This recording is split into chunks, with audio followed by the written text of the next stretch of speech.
Good morning, everybody, and welcome to TM Congress 2019.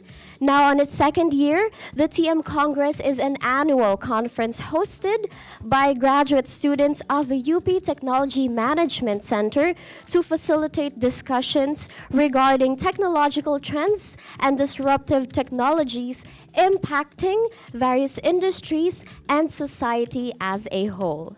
This year's theme, Artificial intelligence in BPO, is it a threat or an opportunity?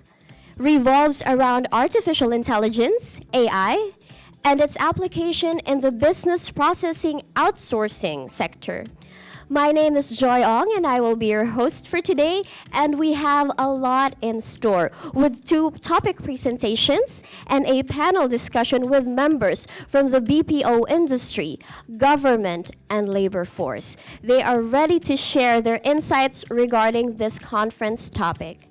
Now, don't forget to join our chat forum via your FB or Twitter account.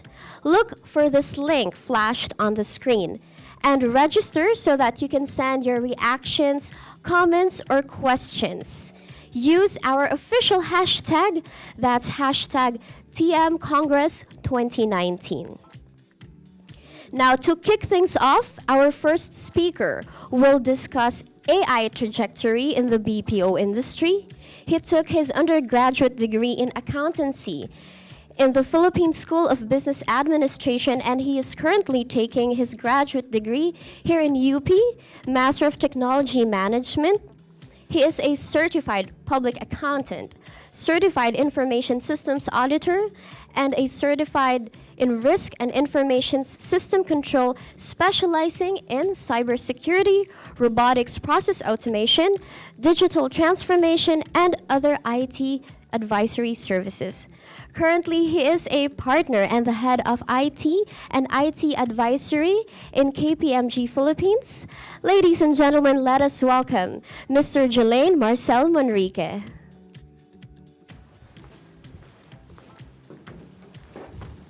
Thanks, Thanks, Joy, for the introduction.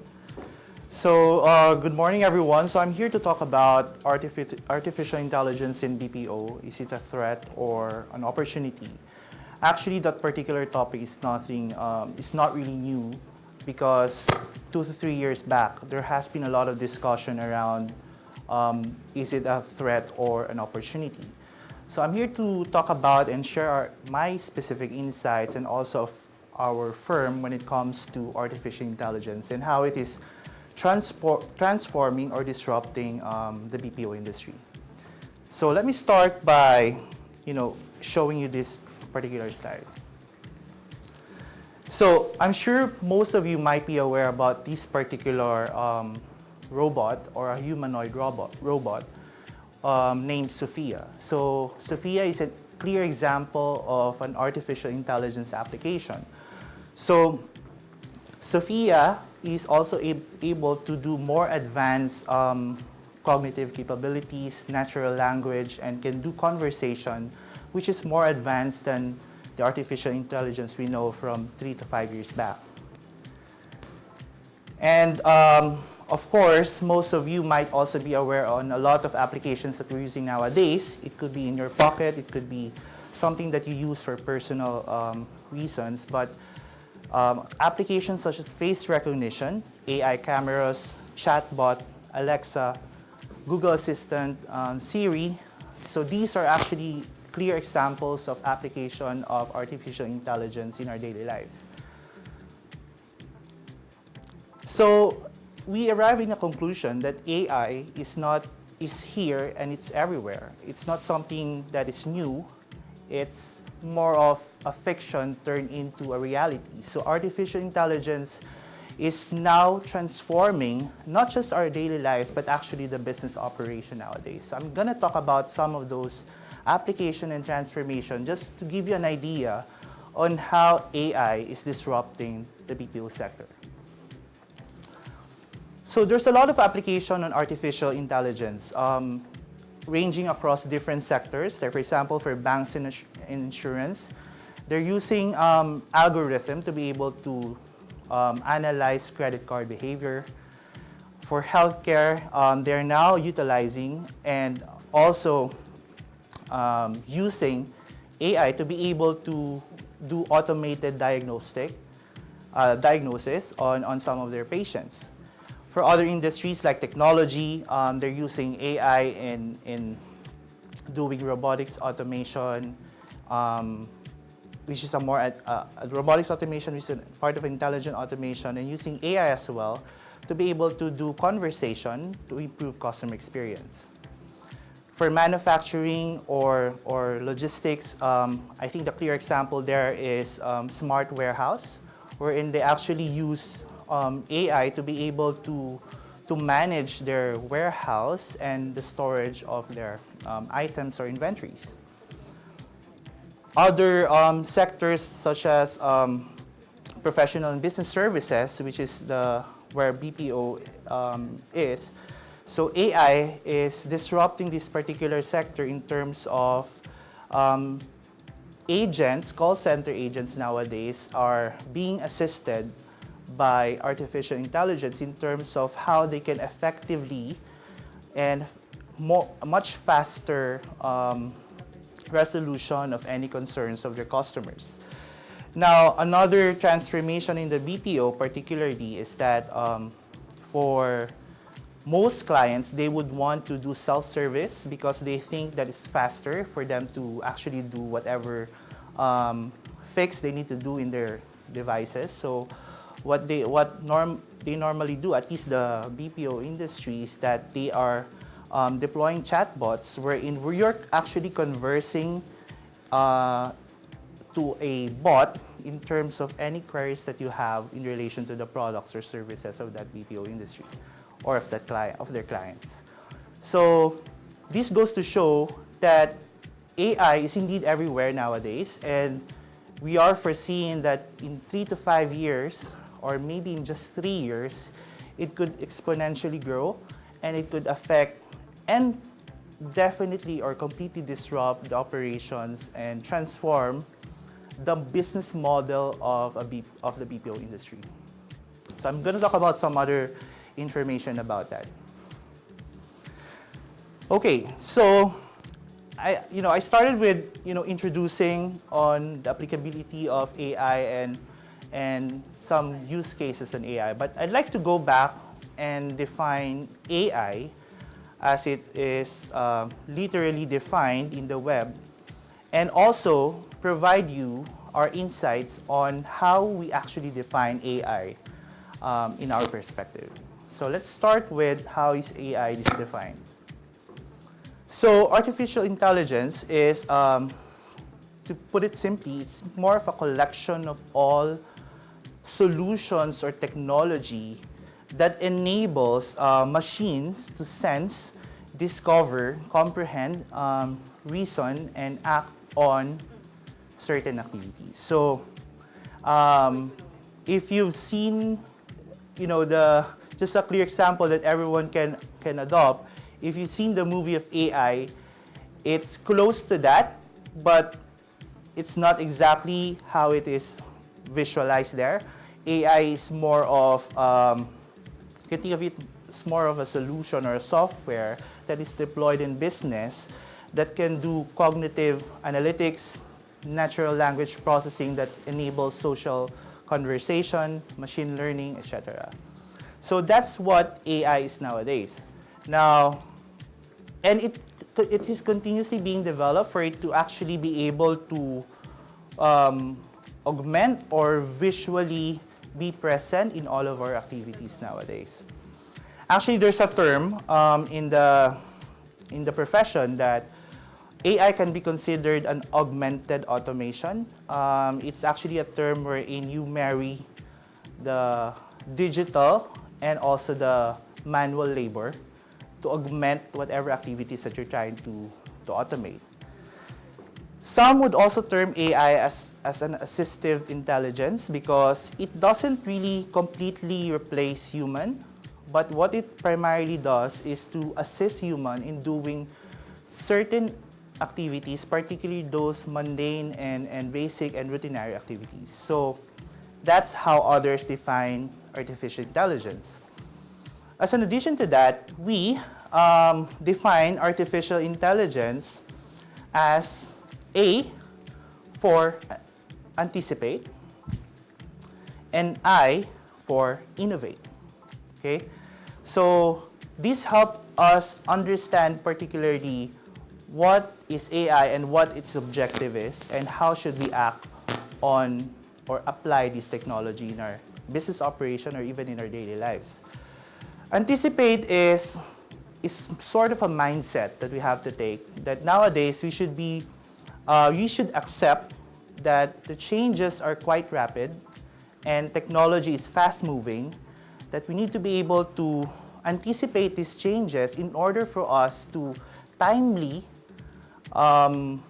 transform our business model so that we won't get left behind. Otherwise, we have a term or a statement that we use more often is that it's either you innovate or you die, which means that it's part of survival for you to actually anticipate these new technologies, specifically AI, in your business model so that you can survive and still sustain your competitive advantage.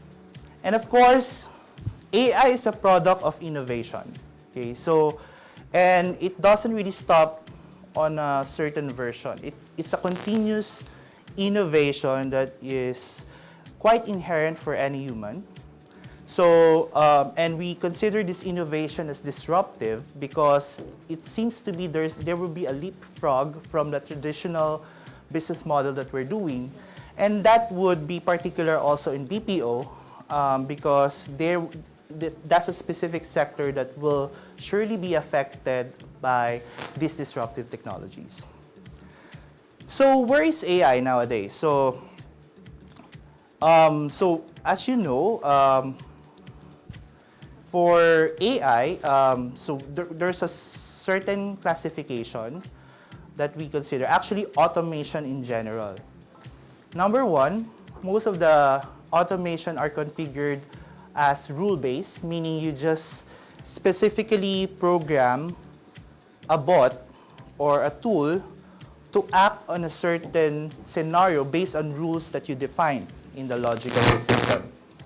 But the next stage for that is actually the learn-based automation, wherein you actually apply machine learning in order for these machines to be able to learn on certain scenarios so that in case they encounter those scenarios, it wouldn't require for you to reprogram it, but it will actually apply those scenarios or patterns in the program so that they can act on certain activities or scenarios. And then the third and a more advanced version would be reasoning, wherein bot can actually do its own analysis and to be able to assist business professionals in their operation or daily function. So how this technology will impact the current industry? So based on statistics we got, by 2025, there will be $232 billion spending on artificial intelligence. And it's supposed to affect 50 to 60% workers. But what I'm trying to say is it will not totally replace, but there will be 50 to 60% workers that will be affected. And if we don't retool or upskill, these 50% workers could be at risk of unemployment. There's also a 6% ROI when you go to artificial intelligence. And in terms of the top 50, it will be the top investment priority for more than 30% of CIOs of the top corporations. Next slide, please. Okay, for AI-driven transformation, it needs to permeate to the entire enterprise. Number one, culture. AI is not just a simple off-the-shelf that you just deploy and that's it. No, it requires an analysis of your culture because it could potentially impact your operation if people would have the impression that they're going to be replaced by these bots. The message that you should be sending out is that this bot will actually assist them for them to be more efficient and to focus on functions that is high value and they would not be stuck on routinary and mundane tasks in their operation. You have to consider how it will change your business or process. Your managers should be able to learn how to manage these bots. People will have to be retooled and upskilled. And of course, technology, there's a lot of consideration in that, particularly also on security and risk relating to these technologies. Now, AI adoption is actually accelerating. So just to breeze through this particular slide, 94% would actually give you competitive advantage when you go to AI. Although, there's a 60% constraint on regulatory constraint because deploying AI would require support from government to be able to tailor policies that cater to that AI. 35% would be around trust. Despite us being able to prove that there are a lot of successful use cases on AI, it's really hard to still convince traditional executives to be able to trust on this technology. As a matter of fact, just an extreme example, some executives even viewed AI as a IT in general as a traditional storage and nothing else. But those are some of the challenges that some of you may have to face. 92% is also about impact on reputation because a simple mistake could definitely affect the reputation of the company that you built for so many years. So you have to be very conscious in applying AI. Okay, to move fast, please. Okay, so artificial intelligence in the BPO industry. So I guess the key message is really, there is an outsourcing dilemma. There is a connotation that AI would actually kill the BPO industry, which is there are a lot of different perspective on that, but it's really how you apply this AI in general. So 5 factors that driving the end of the BPO, just to cite a few. Number 1 is the shrinking talent pool due to the global demographic trends. Because of the escalating labor costs, it actually forced companies to explore these technologies. Okay, is AI a threat? So actually, it's really about how you act on it now. Clearly, I would say it is indeed a threat. But the key message there is how you be able to adapt and how will you be able to transform your existing business model to input or embed AI, at the same time transform your people to upskill and retool them to be AI ready. So again, I've discussed about the trust dilemma, so I guess we'll just skip that. And I'll end my slide in terms of opportunity. So in opportunity, so there's a lot of areas that as you can see in the slide that we're showing, but it's primarily on how you utilize AI to improve customer service. It's how you transform your existing business model to be able to embed AI, okay? Not to be against AI. It has to be a new business model that goes hand in hand with AI. You need to retool, as I keep on saying, that's part of the talent management. And lastly, you need to also centralize in terms of overall management. Now, with those information, I will leave the question and the answer to you in terms of whether you would consider it as a threat or an opportunity. With that, I'll see you in the panel discussion. Thank you for your time. Manrique. Thank you, Mr. Manrique. And I believe we have questions from our viewers.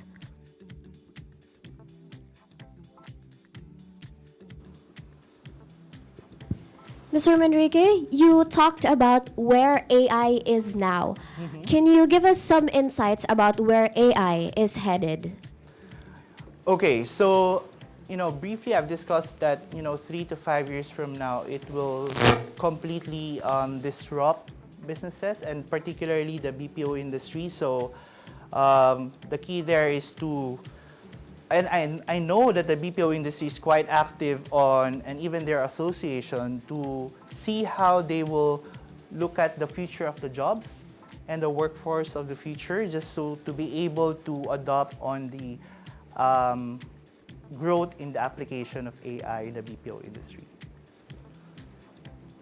So I guess it's really more of increase in the adoption of AI, and how will you consider it as an opportunity?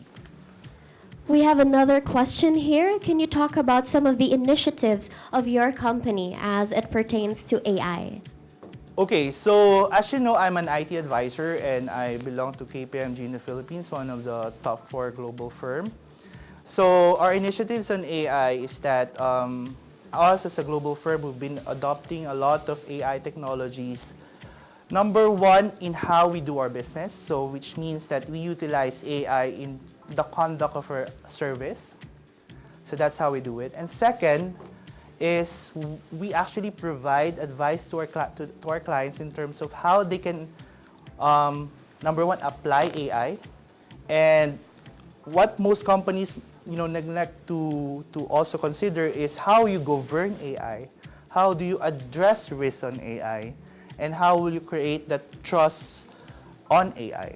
So those are some of the areas that we're actually helping our clients. So it's more of both internal and external on how we help our clients. I agree about the importance of organizational change management when it comes to leveraging Correct. on AI. Now we have one last question. In terms of skills, what should be promoted in order for the organization to really make the most out of AI technology? Actually, that's a good question, but I'll probably focus my answer on what are some of the skills that will be needed in the future when it comes to AI. So I guess the top in the list would be anything about data science. So that's why a lot of even the academe and the government is also exploring and supporting how you can do data science.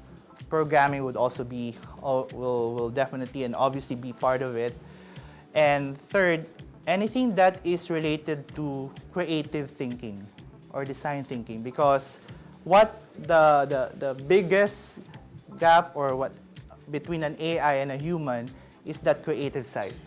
So anything on that creative services, definitely that's going to survive even years from now. So I suppose those are the 3 key skill sets that you have to need or you need to have. Well, thank you so much, Mr. Manrique. We'll see you again later in our panel discussion. Thanks, everyone. For those of you just tuning in, please join our chat forums through your FB or Twitter accounts. Look for this link that we are sharing on our screen and register so that you can send your questions, comments, or reactions. Or if you want our speakers to answer a specific question that you may have, especially later for the panel discussion. Now, don't forget to use our official hashtag. That's hashtag TM Congress 2019 exclamation point. Now, our second speaker is the current Vice President for Research, Advocacy, and Partnerships of the Federation of Free Workers. He is the former chairperson of the Philippine Campaign to Promote Decent Work for Domestic Workers Technical Working Group. He is the chairperson of the Knowledge Management and Advocacy Subcommittee of the National Child Labor Committee, tasked to help eliminate child labor in the Philippines by 2025. Also a member of the International Labor Organization's Workers Project Management Board, among others, Julius has traveled the world as a labor educator and an international resource person in the areas of decent work, rights at work, social dialogue, domestic workers' rights, migrant workers' rights, and child labor. He is a trade unionist, activist, and certified rockista. Ladies and gentlemen, to discuss ensuring decent work in workplaces with artificial intelligence, with us today is Mr. Julius Kainglet.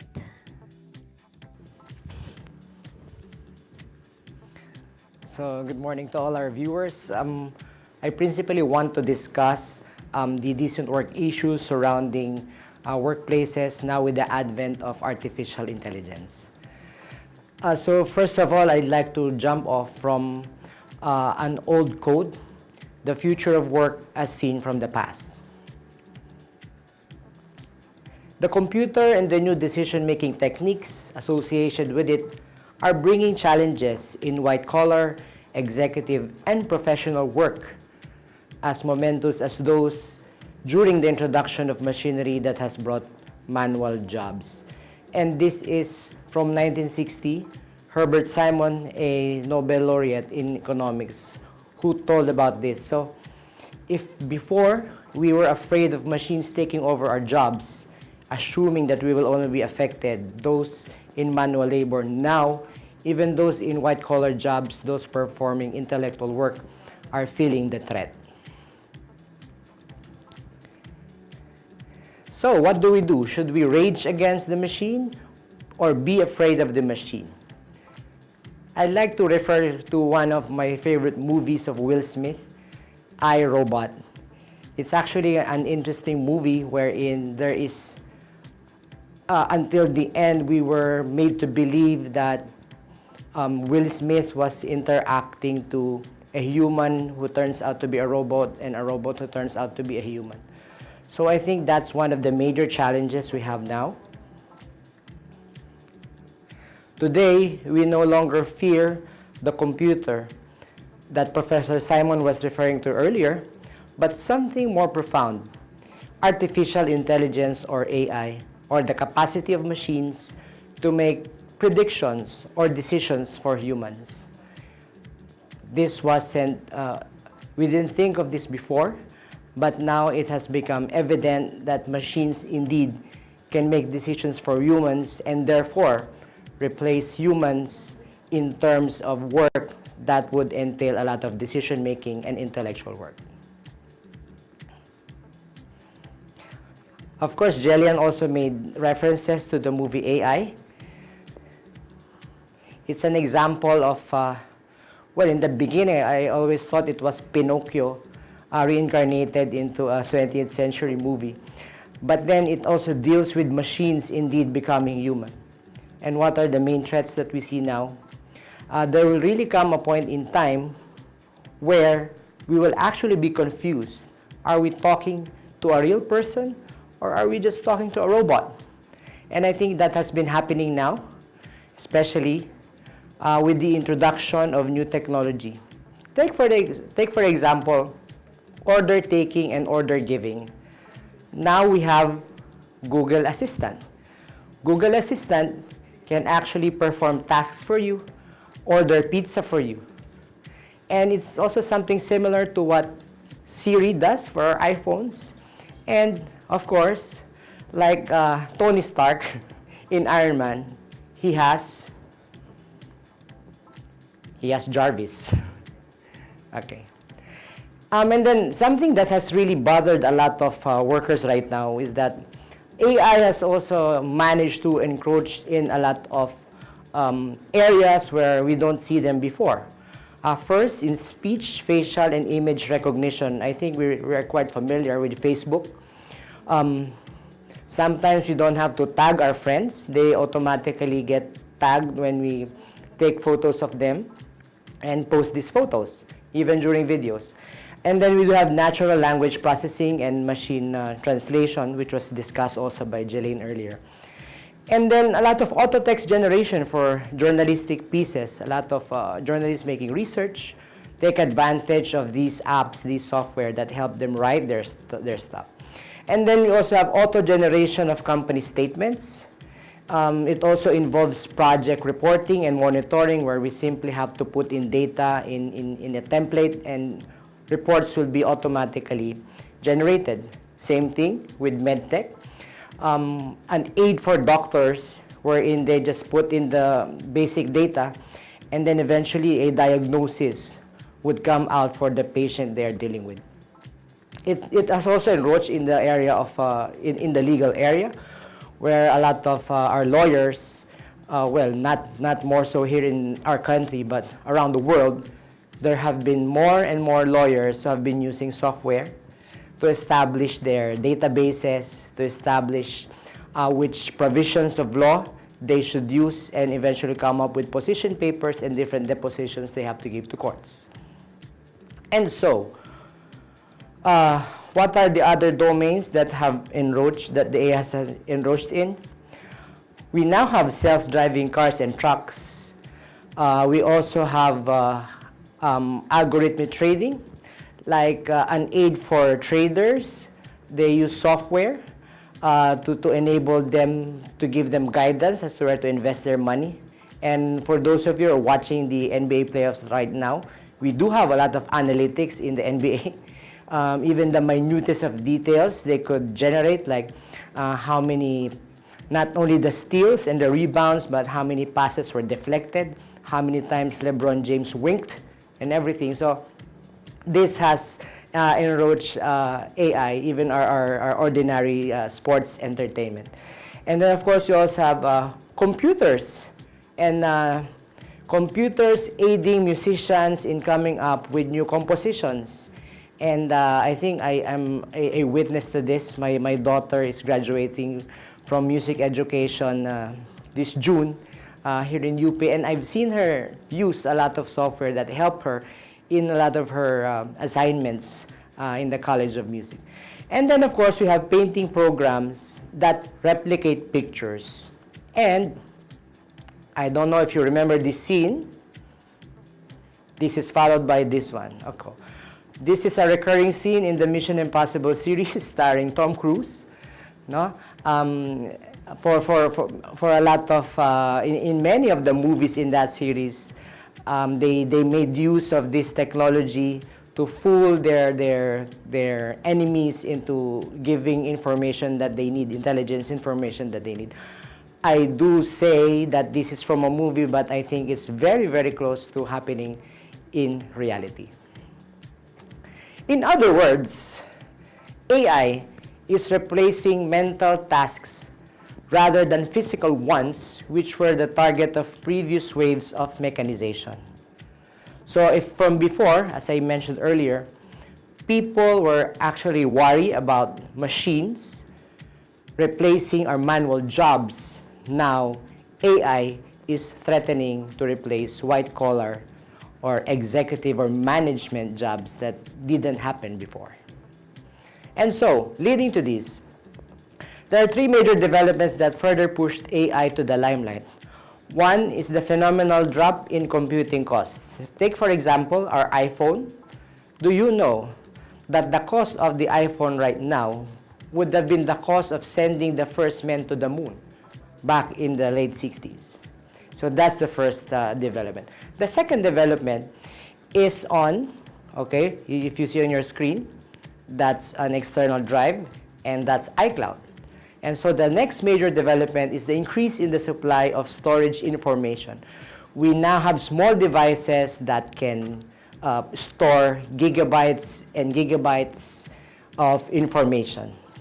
The third major development is in the drop in capital costs for startups. If before you have to invest a lot of money in terms of purchase of hardware and software, now we're in an era where the capital costs for startups are basically very, very minimal. And so we have come to the conclusion that how has this affected the world of work? First, going back to the facial recognition technology, it is actually applicable in the bank industry where checks, which used to be manually cleared before, now can already be cleared by the use of scanning machines, which scan these checks and eventually send them to the Philippine Clearing House, which means we save a lot of time in clearing checks. It only takes an hour or so for a clear to clear the checks, even if they are interbank deposits or same bank deposits. But what and how has this affected work?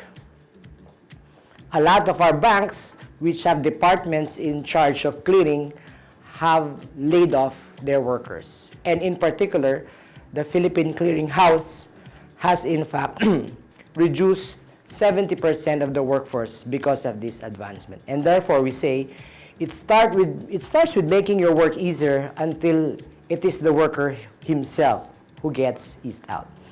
Another example we can see on how this has affected is the operation of a lot of multinational corporations, including this one, a semiconductor and automotive corporations, which has eventually hired, quote-unquote, robots and, quote-unquote, trained robots, particularly in social skills, like saying good morning and excuse me when they are in your way. And so, what do we say? It has resulted in a lot of flexible working hours now for workers, considering that a lot of work they are doing could be performed by robots. Therefore, we are humanizing robots while dehumanizing workers. Another major trend we see is telecommuting. We have just passed a telecommuting law whose implementing rules and regulations were also passed. This is a major thing for a lot of young workers, a lot of millennials right now. The idea of being able to work at home is so appealing, but then it comes with a cost. No? A lot of the capitalization right now would have to be borne by them, like purchase of laptops, purchase of air conditioning units, purchase of strong Wi-Fi connection.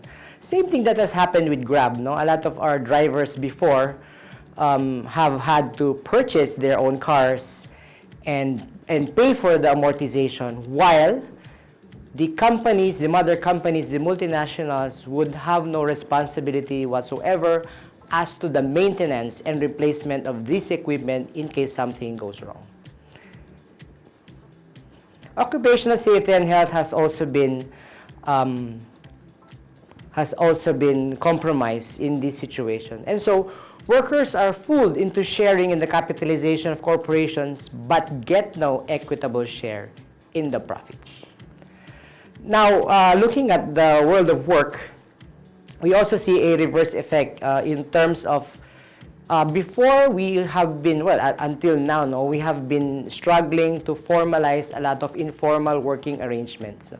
But as it turns out, while we try to formalize work, digitization has in fact reversed the trend, and a lot of workers are now getting into informal working arrangements without occupational safety and health standards, and a lot of them being outsourced and enjoying no employer-employee relationships. So what do we see? We tried to, maybe we can go on. Yeah, I have 2 minutes. So what have been the concerns of workers as a result of AI? We tried to interview the BPO Industry Employees Network and other workers working in the BPO industry, and we found out a lot of their concerns. First is on skills. The drive towards automation in the BPO industry has resulted in job losses and the creation of new jobs.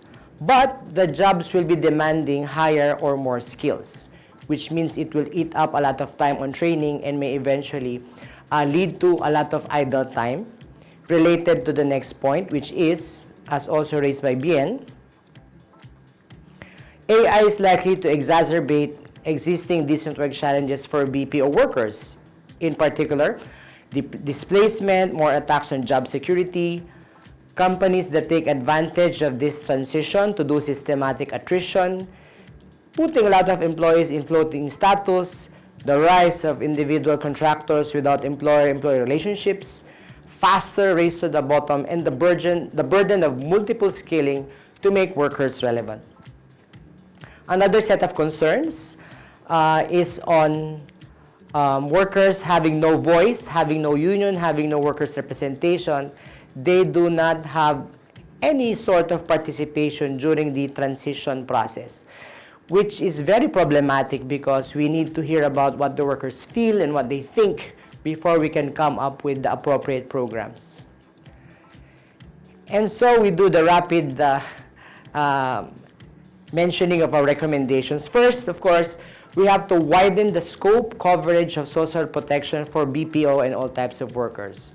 And then there's also what we call a universal guarantee as established by the International Labor Organization.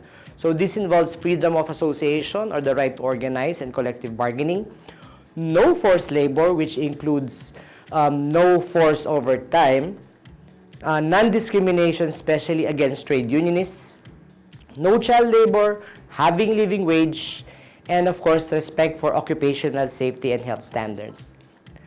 And then finally, the final set of recommendation involves just transition. While it initially has been applied for those being affected by climate change and the promotion of green jobs, under a framework of just transition, one, we should emphasize that labor is not a commodity, that we should look for employment security, and that where applicable, training should be provided to include placement, trying to look at the socioeconomic impact on the families of workers who might be displaced and the communities where they belong, and of course, expand social protection, as I mentioned before, and finally, promotion of meaningful social dialogue at various levels, from the workplaces to the industry to the national level, where we have the DOLE and other responsible agencies for workers at the table discussing with workers. Thank you very much.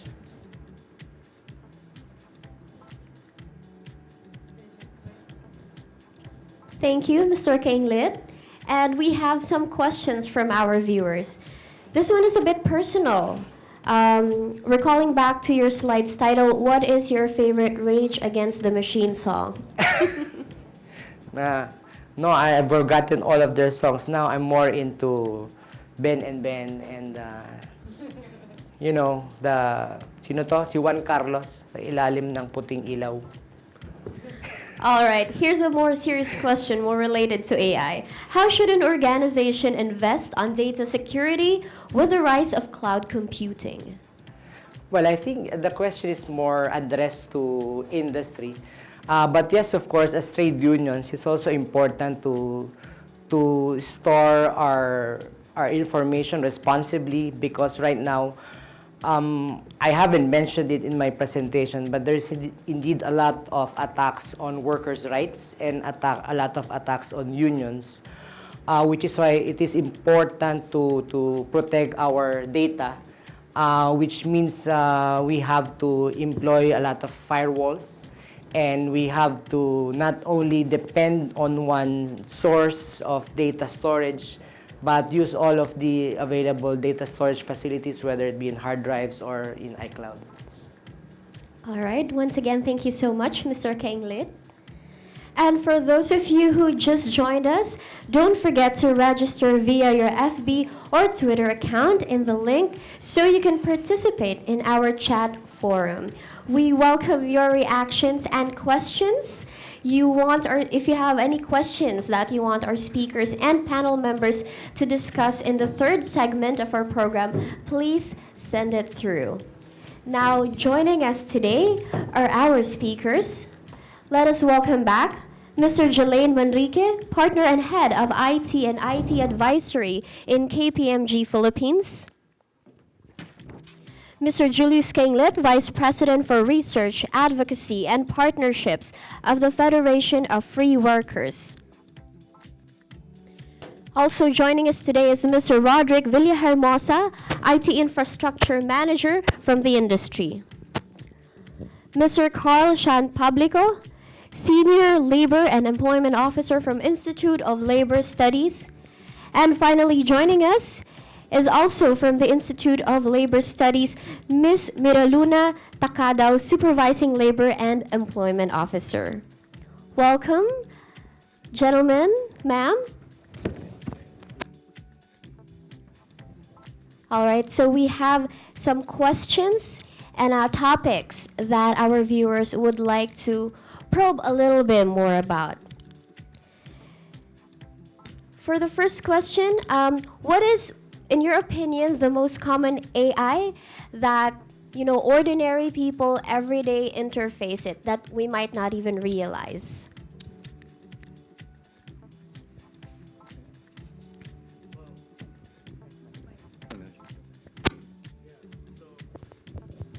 I think we've mentioned a few in our presentation, but most use AI would be the one in our mobile phones. So whether it's Android or iOS, there are specific products of AI like Siri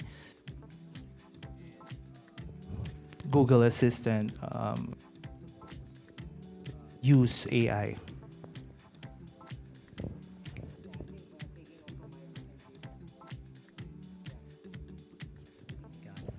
Hello, yeah.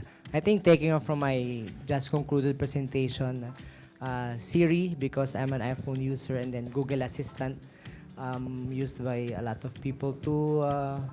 And then, yeah, because of Endgame of the Avengers, Jarvis. I think one that's most commonly used is Waze. So it helps solve, kind of helps solve the traffic situation here in Manila. Yeah, I think that's one of the most used right now here. Well, for me, I think the first presenter already made an extensive list of possible AIs that we are actually not aware of that we're using today. I think the gentlemen have already mentioned mostly use AI today. But personally, for me, I've commonly used for that's the Waze, and for our phones, the assistants. Yeah. All right. Now, in your discussions, we've seen how previous trends in technology has kind of had a domino effect and pushed AI into the limelight. The question is, what do you think is AI now pushing forward, and therefore, taking from your other acronym of AI, anticipate and innovate, right? What should we be anticipating in the coming years to follow AI?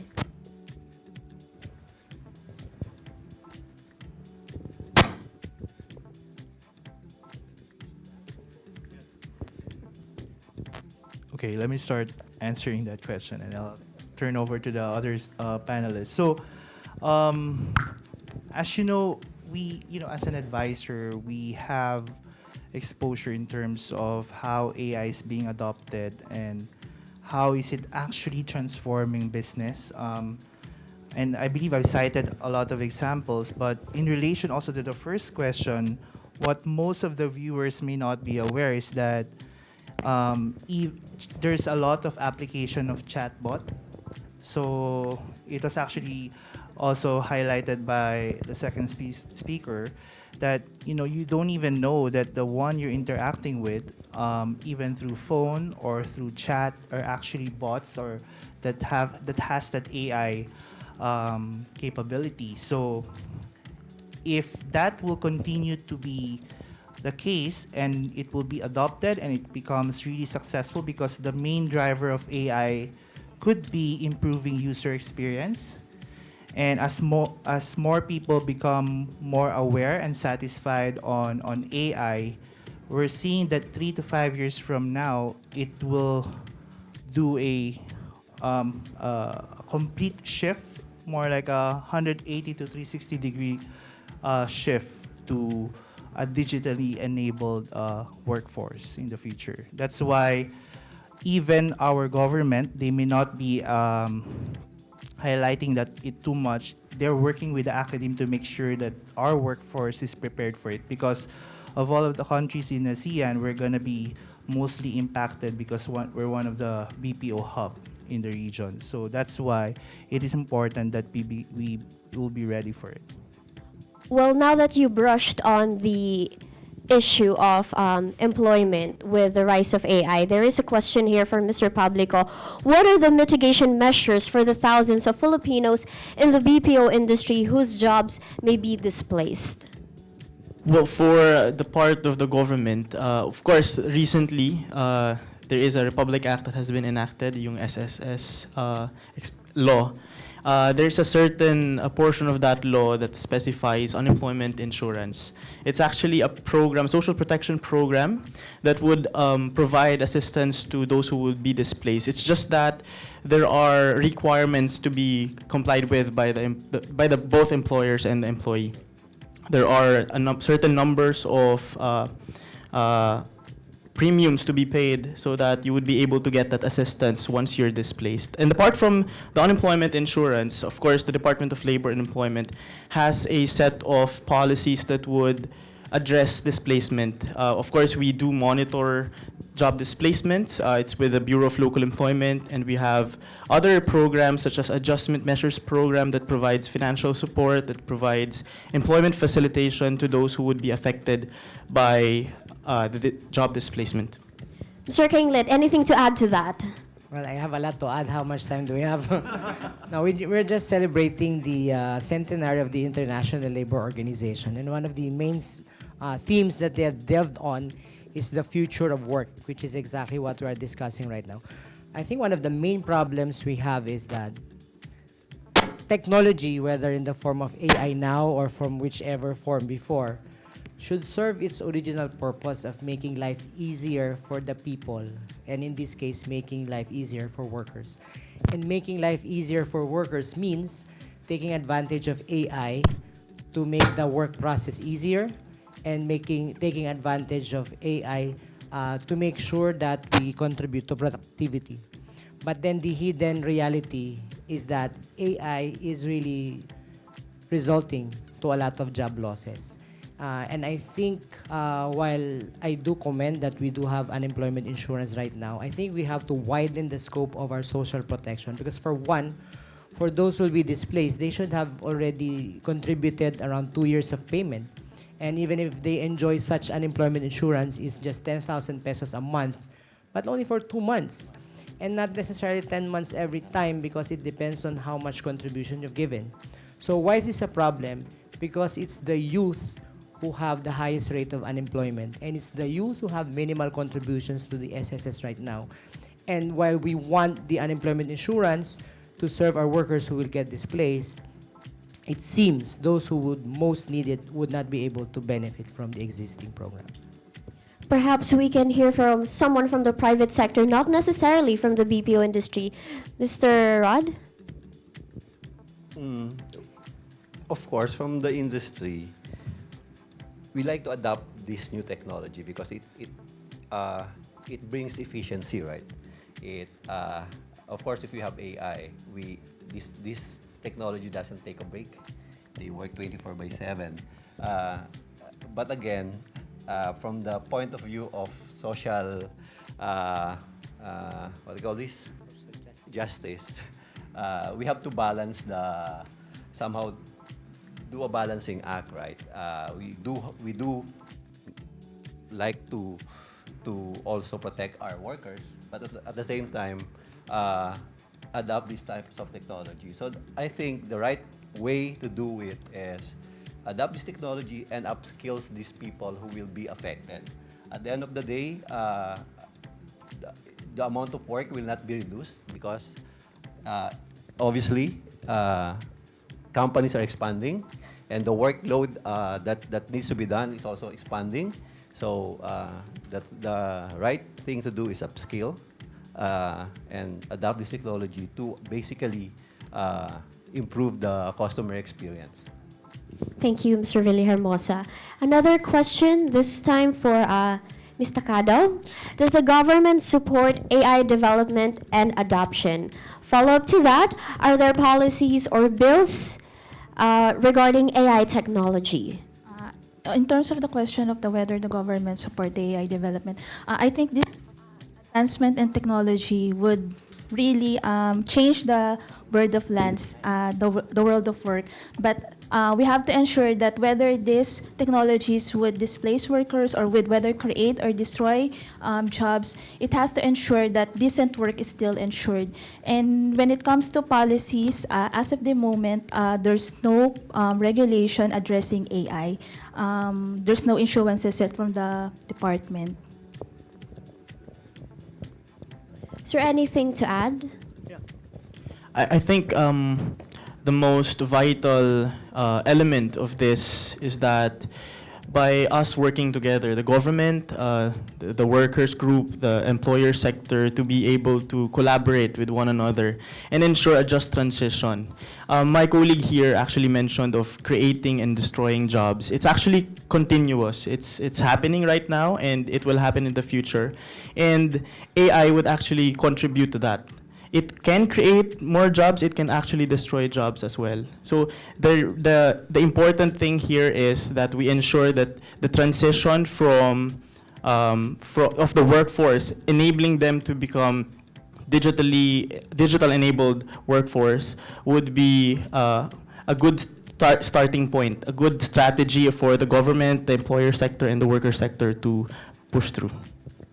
Yeah, just to add briefly, I think in terms of policy, there may not be exactly on AI, but there's obviously a lot of policies when it comes to addressing risks in applying these technologies. Like, for example, when you talk about FS or financial service sector, BSP has released guidelines around cybersecurity, which is actually in connection with AI. But because the moment you apply AI, you have to make sure that you have a very strong cyber security. And the National Privacy Commission is also being active in terms of protection of personal information.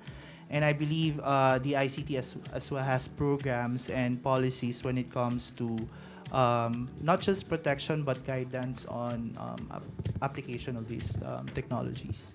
So just to share. Yeah, well, maybe in addition, of course, while we want employment promotion, we want to create a lot of jobs. The existing problem is that we enjoy some official development assistance now and some loans, specifically from a certain country, which I won't name. Tago na sa pangalang China. We do get something from them. And usually when we come up with ODAs or loans, there is this thing about transfer of technology as part of the package. No? But what happens is the reverse. Instead of together with this assistance, we get transfer of technology. When they take their stuff here, it's hook, line, and sinker. It's the owner of the company, it's government, and even their own workers. Right. So I think we have to synchronize.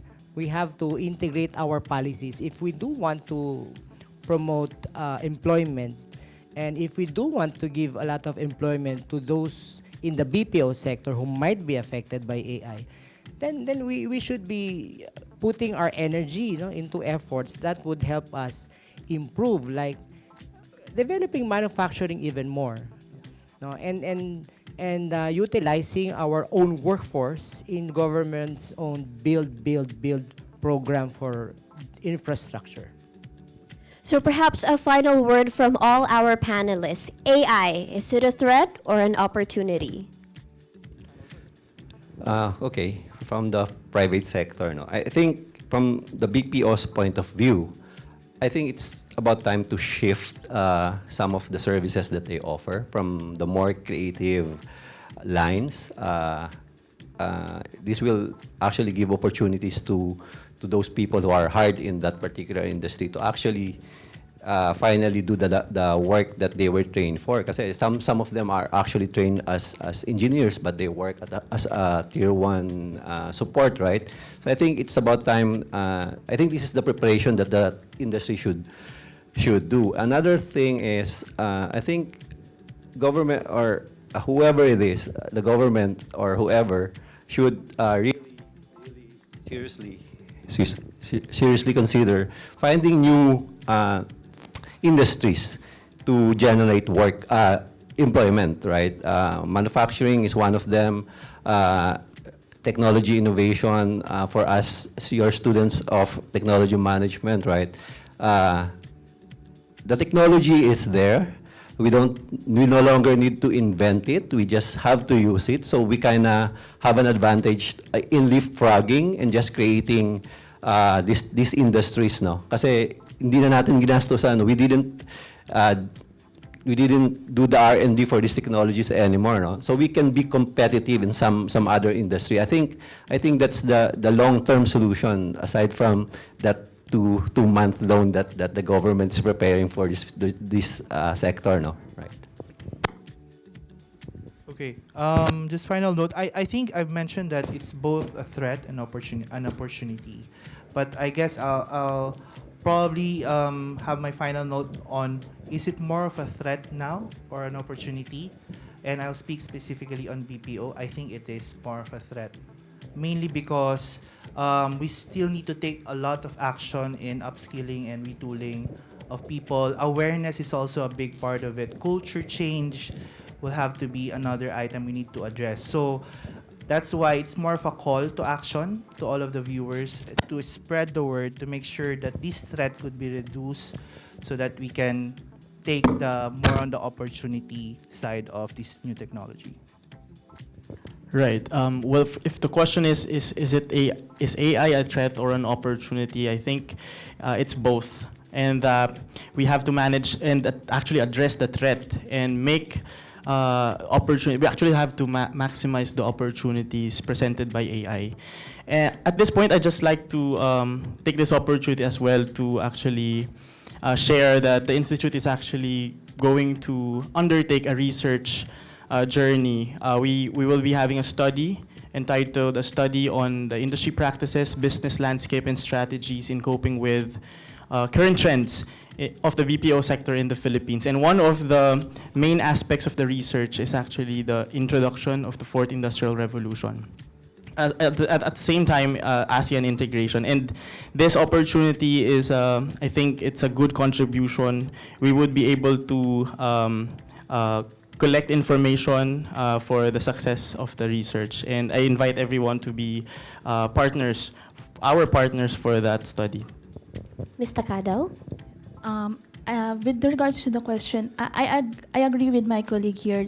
With also I think this technology is a technological advancement, especially the AI, is both a threat and an opportunity. But what is important is the workers, the employers, and as well as the government should be prepared to address the challenges, and also as we address these challenges, we should also maximize the opportunities that it is being given.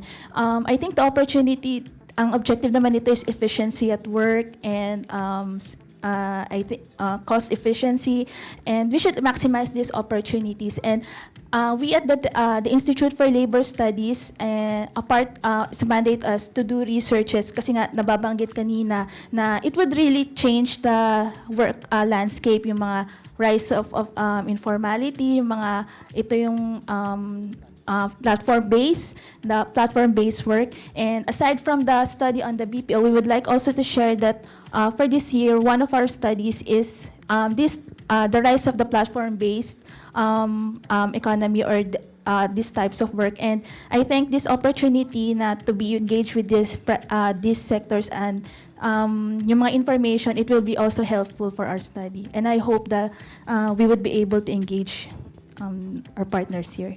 A final note, Mr. Kinglet. Yeah, well, of course, thank you for is this a technology management class, no? For inviting us to share our views this morning.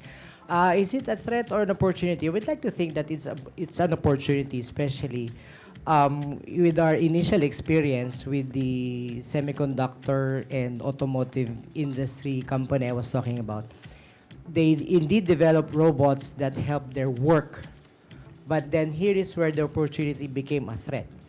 When the robots became too efficient, workers were being forced into accepting flexible working conditions, like working for continuously at 12 hours for a 4-day work arrangement.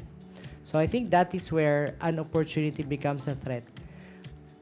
With the objective of making life or work easier for the workers, it should have gone on along that path. But then I think sometimes management just gets too greedy and would like to cash in on AI. So what am I also saying here? AI or technology development, for that matter, doesn't exist in a vacuum. Now, there are certain things, ideas that push you to develop technology and AI. And for a lot of corporations, I think it's really profit. So we have to change things. We have to change our culture. And technology and AI should instead shift to addressing our national development goals. No, like for example, we are still largely an agricultural country. Now, why don't we take advantage of AI and technology, for that matter, to further develop our agriculture? No, not just converting these lands to subdivisions by I won't name her. Tago na lang natin sa pangalang Bilyar. And we should also use AI to train our students right now so that in the future, together with our own national development goals, mission, vision, yung ambition 2040 natin, it should become a reality later on. It should not really exist in a vacuum.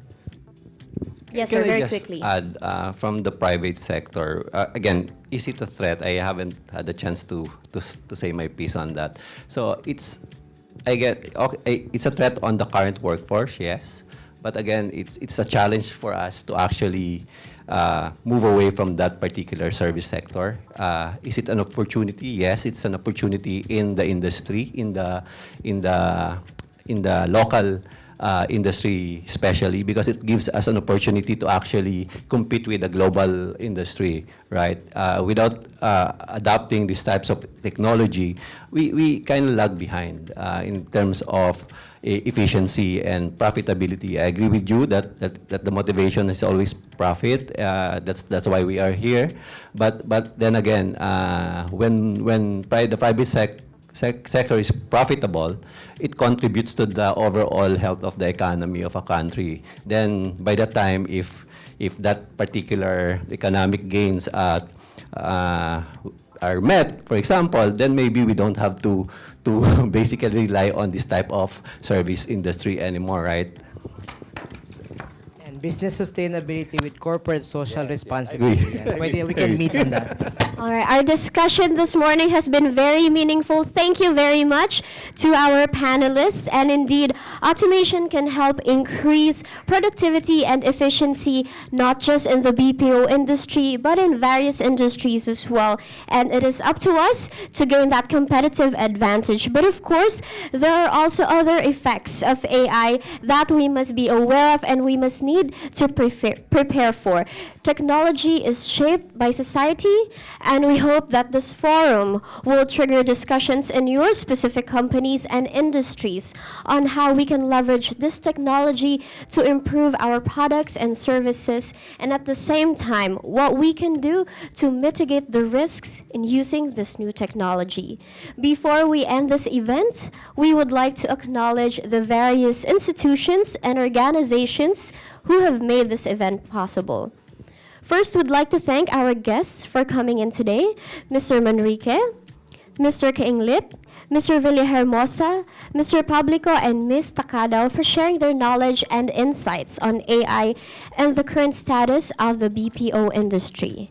The UP Interactive Learning Center of UP Diliman for their assistance to set up the platform and other technology specifications for this online conference.